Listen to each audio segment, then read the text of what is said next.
You've bought bike after bike after bike, hoping each new piece of carbon or each new fancy upgrade would fix the fear, and it never does. And in this video, I'm gonna give you some harsh truths about where flow really comes from. This video is for you if you have big goals on the mountain bike that you're here to pursue and you either don't know how to achieve it or you've been trying for years to hit the podium or hit that drop or hit that jump or make that manual happen. So when you have a big goal like this, the truth is, and this is where it's a little harsh, and I want you to listen closely to me, because when I share this truth with you, you're going to get a little bit upset because you're going to realize if I had known this 10 or 15 years earlier, everything would have changed. And the harsh truth is this, that confidence, it does not come from carbon or geometry. It comes from control. You're going to need to take a good hard look at this and realize that you've been buying bike parts to fix a deficiency in your own control. See, most riders are going around acting like they're playing a game of looking like a mountain biker, and they buy the new part, they show up to the trail, they've got all the nice kit, but when it comes down to it, how they actually feel inside is, oh, I'll just wait back while you guys, go down there and do the thing that I wish that I could. So this video, again, I'm making this because I'm sick and tired of seeing other mountain bikers live your dream. And for us to say, live your dream, I want to go as far as to say that, look, if you've spent $4, $5, $6, $10, $20, $50,000 on a mountain bike, you're dreaming about it. You care about it. And what's the best part about this is that when you dive into this fundamental truth, you're going to realize and see, you're going to have a mindset shift by the end of this video to see what works and how you can do it in your own riding. And ironically, the concept here is it's all about control, and the things that you can control, you can control. Control is a learnable skill. So if you want to do drops, if you want to do jumps, if you want to hit all the really, really cool stuff that's available to us in 2025 in mountain biking, you can learn these things, all right? So I'm going to do a deep dive. This video is designed for going deep, so bear with me, watch the whole thing. I'm going to go in perfect sequence so that you have everything you need. Now, if confidence doesn't come from carbon and it comes from control, well, you may be asking, where does control come from? Because every time I go out to the trail, I do my body positions, and these are really the ways that people try to deal with this, but it doesn't really work. It's they try their new body positions or they practice more. The problem with practicing too much is that you're just baking in bad habits and your body knows what it can and can't do. And so that's when you get tense. It's because deep down your nervous system understands that the thing you're trying to do on the bike, it's not really capable of doing that. This thing that I have in my head isn't translating to on the bike. That's because you don't have control, you have an idea of what you'd like to do. So practice isn't really the real solution. And then if we go a little bit further and you take a look at, okay, well, I'm going to spend some time watching some YouTube videos. I get the irony here. This is what other creators are not diving into, is the neurology and the psychology of riding. They're going to give you some positive mindset things. They're going to maybe talk about the topic. But if you go and you give yourself more and more and more and more information, you're just going to become someone who knows more. This actually happened to me the other day in something unrelated to biking, where I would consider myself top 5, top 10 in the world at what I do. So my previous career, I built coaching companies with people, and I know everything about it. There isn't much else to know in this field. And I found myself, when I was applying those principles, it was different for every situation, and it made it difficult to take the thing that I knew and apply it, because I had never practiced the thing that I was trying to do yet, and so it made it more difficult. So there is a couple things. If you're a fast learner and you happen to come across the piece of information that you need in order to progress your riding, then it can help you and it will help you. And I'm not saying don't watch YouTube. It's free, it's great, everything's here. But you have to sift through 95 different things to get to maybe 3 or 4 or 5 good ones for you, okay? So there comes a point in time where, as a rider, you don't need more information. You don't need more practice. You need a better operating system. Okay, so once again, the control that you need to have in order to get this has to come from somewhere. This is what riders admit to me all the time. The ultimate feeling of having a lot of great bikes and then going to the trail and having to walk around features, about spending months getting your fitness up only to grab your brakes, step off the bike and walk around something that deep down you really want to do, but it's 2 seasons, 3 seasons have gone by, or it becomes something where that's actually not acceptable. You have to start saying no to letting that be acceptable to you for this to even matter, okay? So if you're a mountain bike fanatic, if you care deep down about what you can do and you realize, you get it, that this is the way in. This is the way to say I'm alive still. And this is the way to say when you've got a couple newborns. Like when I had a couple newborns, I would go ride. I convinced my wife. I heard a few minutes of I don't like this idea when I wanted to buy the Santa Cruz Bronson back in 2017 or 18. And I got it anyway. I said, this is important to me. Here's what I'm gonna go do with it. And I need to do it safely, so I need a modern bike. And when you're a fanatic and you have a kind of goal like that, a steady thing that drives you forward, it's like saying a big fat no to anything that keeps you from being able to say I did it. That's what being alive is about. That's what moving like an athlete and riding like a kid again is all about. And you can only buy so much of that with a bike, with practice, with more information. So the real way to get control is through training the nervous system. And most mountain bikers that I meet, they're going around with a scared nervous system. They're going around with a scared nervous system that doesn't even know how to do the moves that it thinks it knows how to do. There's 2 components to this. The first one is just your body gets deactivated. The nervous system and its connection to the muscles that you need in order to be a great mountain biker get turned off when you sit at a desk more than 2 to 3 hours a day. Do some math with me right now. Pull out your paper, pull out your pen, pull out your calculator. How many hours do you sit at a desk or in a car every day, and how many years have you done that for your job?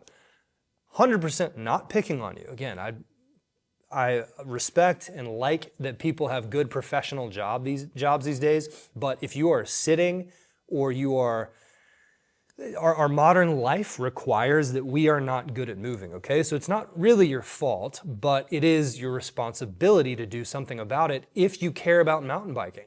Now, there's riders out there that can get away with, just going to the trail and getting a pedal in and getting their heart rate up to 150 beats a minute and calling it a great ride, but that's not what you're here for. You're here to go find out what's possible. You're here to find out, can you really stand on the podium? You're here to find out, can you really make your move look like that thing you saw on Instagram? And in order to do that, you have to train the body and the mind by reactivating those connections, and you have to do it daily. This is something that I found has been incredibly important for my progression as a rider. At 39, I found that, I'll use myself as a story. At 39, I have better movement on the bike than I ever did when I was a young athlete, and I had every reason to be better than I am now. I had no injuries except for some latent injuries from football. I had great fitness. I rode my bike nearly every single day. I would lift weights 2 to 3 times a week. I ate like a madman. But if I look at videos of myself riding from 15, 17 years ago, I look at that and I go, this guy is kind of holding on for dear life. And how do I know that? Because I remember what it felt like to do that riding. How do I know that I remember? Because I wasn't paying attention to class at that level. I was going out and I was thinking about riding. I was obsessed with riding. It was all I could do because it was the single best thing I'd ever found, okay? So you guys need to realize that riding at a high level isn't about making it through. It's about control. So what I did is I reactivated the neuromuscular connections, in other words, the brain-body connections, by doing off-the-bike work very slowly. And I did this every day for months. And with being out of shape, with being out of practice, with not having a bike that was really up to date, My bike wasn't tuned. I had 2 newborn children and I had just finished renovating the house. I was all out of sorts and I did this thing where I just reactivated the nervous system for months, went back out to the trail and rode better than I ever did before.